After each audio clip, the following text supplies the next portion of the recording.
My wife shouted, "If you walk out that door, don't you dare return." I responded in a flat, icy tone, "I won't." Then I contacted my attorney and arranged for divorce documents to be sent to the upscale hotel where she was staying with her colleague. The instant the hotel staff entered her room, her frantic calls began flooding in. I'm 29, and just 3 weeks ago, I believed my marriage was rock solid. My wife, Lauren, and I had been together for 6 years, married for 3. We met through common friends, bonded over our shared wit, and built what I thought was a genuine partnership.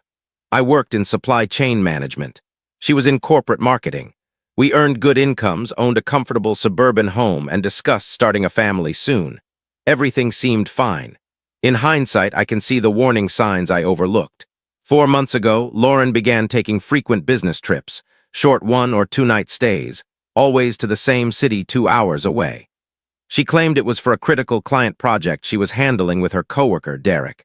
I met Derek once at a work event, charismatic, well-dressed, the type who grips your hand too tightly. I didn't care for him, but I trusted Lauren. The trips grew more regular, weekly, sometimes twice a week. She'd leave Thursday night and return Friday evening or Saturday morning. At home, she was always on her phone, typing endlessly. When I asked who she was messaging, she'd say, "Work group chat," or Derek about the client. She started taking calls in another room, keeping her phone screen down and brushing off questions about her trips. I'm not clueless. I knew something was wrong, but I didn't want to be the suspicious, controlling husband accusing her without evidence. So I observed, stayed quiet, and kept track. 3 weeks ago, it all came crashing down. It was Thursday. Around 7 p.m., Lauren was packing for another trip, tossing clothes into her suitcase with that distracted air she always had before leaving. I sat on our bed, watching her. "Another trip?" I asked, keeping my tone even.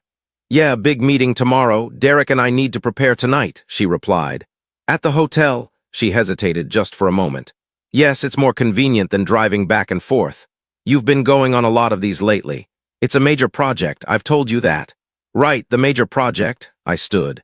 "Lauren, are you cheating on me?" She stopped packing and turned to face me. "What? You heard me.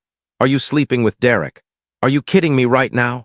"No, I'm serious. You're gone every week, always on your phone, and you dodge my questions about these trips. So yeah, I'm asking, are you cheating?" Her face turned red. "I can't believe you're accusing me of this. I've been working my tail off and you're acting like this. Just answer the question." "No, I'm not cheating. God, you've become so paranoid lately. It's draining." "Then show me your phone." "What? If nothing's going on, let me see your phone. Show me your messages with Derek." She gripped her phone tightly. "No, that's an invasion of my privacy. We're married." "What privacy? I'm not handing over my phone just because you're acting crazy. That's not how this works." Something clicked inside me, not rage, but a clear realization. "Fine," I said. "Then I'm done." "Done with what?" "This, us. I'm not living like this anymore." She laughed, a sharp, mocking sound. "You're threatening to leave because I won't show you my phone? That's absurd." "I'm not threatening. I'm telling you I'm leaving." I walked to the closet to grab a bag. She followed, her voice growing louder. "You're out of your mind. Where do you even think you're going?" "My brother's place, anywhere but here." "Fine," she snapped. "Go. If you leave this house, don't come back." I stopped and looked at her. She stood with her arms crossed, face flushed, eyes challenging me to actually leave as if she thought I'd back down. I held her gaze for a long moment. Then in a calm, cold voice, I said, "I won't." And I walked out. Update 1. I drove to my brother Mike's apartment about 20 minutes away. He opened the door, saw my expression, and said, "What's wrong?" I spilled everything, the trips, the secrecy, the phone, the argument. He listened quietly, then said, "You did the right thing. You need evidence before making any big moves, but leaving was smart." "I need to know for sure," I said. "I need to confirm if she's cheating." Mike paused, thinking. "You said she's at a hotel tonight, right? Which one?" "She always stays at the Regal Heights downtown." "Why?" "That's a fancy place. They've got tight privacy rules, but they also keep detailed records. If Derek's there too, there's a way to find out." I couldn't sleep that night. I kept replaying the fight, her refusal to show me her phone, the way she challenged me to leave like she wanted me gone. By morning, I'd made up my mind. At 9 a.m., I called a divorce attorney, Susan Lee, recommended by a coworker who'd navigated a tough divorce. I explained everything, my suspicions, Lauren's behavior, the fight. Susan listened and said, "Before we file, we need proof. Do you have access to her accounts, bank statements, phone records?" "We have a joint account she uses sometimes, but she has her own accounts too." "Check the joint account." Look for hotel charges or anything that supports your suspicions. That afternoon, I checked our joint account and scrolled through months of transactions. There they were, multiple charges to the Regal Heights. Not just rooms, but dining, bar tabs, spa services, hundreds of dollars per trip. I took screenshots and sent them to Susan. She called back within an hour. This is solid. It shows a pattern. Now I'm going to suggest something that might feel bold, but it's legal and will give us clarity. We'll have divorce papers served to her at the hotel. Tonight. Tonight? Yes, if she's with Derek, the server will document it. It creates a record and shows you're serious. I thought for a few seconds.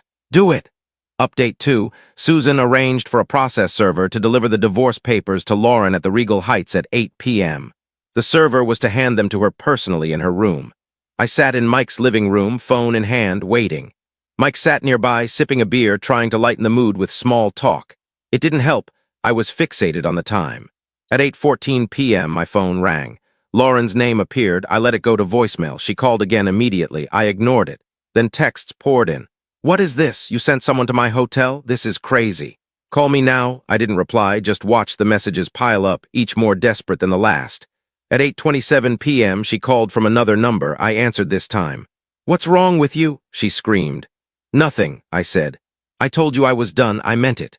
You had divorce papers delivered to my room in front of Derek. Do you know how embarrassing that was? Oh, Derek was there, in your room. That's interesting. She went quiet. Lauren, I know. I know you've been cheating. I have the bank statements, the hotel charges, everything. Stop lying. It's not what you think. Then what is it? We're just working. We have separate rooms, but we were preparing in mine because it's larger. Stop. I'm done with the lies. The papers are filed. My lawyer will handle it from here. Don't contact me unless it's through her. You can't do this. We're married. You can't just throw it all away because... I hung up and blocked her number. Then I blocked her on every platform, social media, messaging apps, everything. A clean break. Mike looked at me. You good? Yeah, I said, and I meant it. The next few days were a whirlwind. Lauren tried every way to reach me, different numbers, which I blocked. Showing up at Mike's apartment, where I refused to open the door, emails, which I forwarded to Susan unread. She even called my parents, sobbing about how I'd abandoned her over a misunderstanding.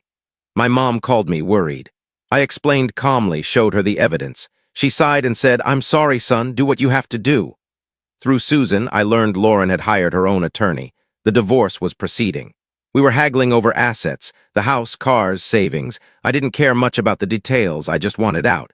A week after the papers were served, Susan called with news. Lauren's lawyer wants to negotiate.